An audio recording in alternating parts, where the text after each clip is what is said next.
Good morning, le monde.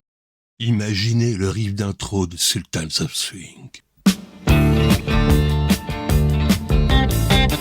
Vous entendez ce son? C'est l'un des plus reconnaissables de l'histoire du rock.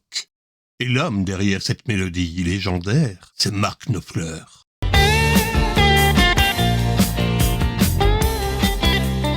Né en Écosse le 12 août 1949, Mark a toujours été fasciné par la musique.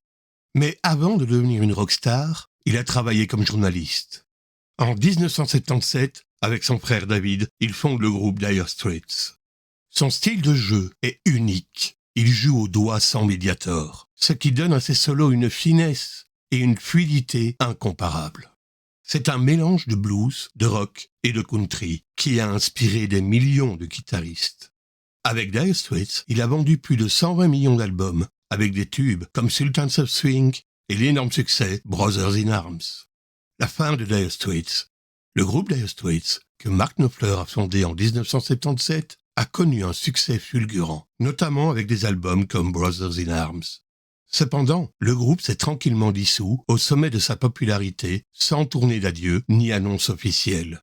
Selon certaines sources, cette fin inattendue serait due aux pressions du succès mondial, aux tournées incessantes et à un sentiment d'isolement créatif ressenti par Mark Knopfler. Il s'est alors lancé dans une carrière solo en 1996. Après la dissolution du groupe en 1995, Mark a poursuivi une carrière solo réussie, collaborant avec des artistes comme Bob Dylan et Tina Turner et composant pour les cinémas. Surnommé l'homme tranquille du rock, il a toujours préféré laisser sa guitare parler pour lui. Mark Knopfler, une légende de la guitare, un compositeur de génie et un artiste dont la musique continue de marquer les générations. Mark Knopfler, le virtuose discret. Mark Knopfler, le retour en 2024. En 2024, Mark Knopfler a refait parler de lui avec la sortie de son album One Deep River et d'un single caritatif, Going Home, qui a réuni un grand nombre de musiciens de renom, dont Jeff Beck, dans ce qui a été l'une de ses dernières contributions enregistrées.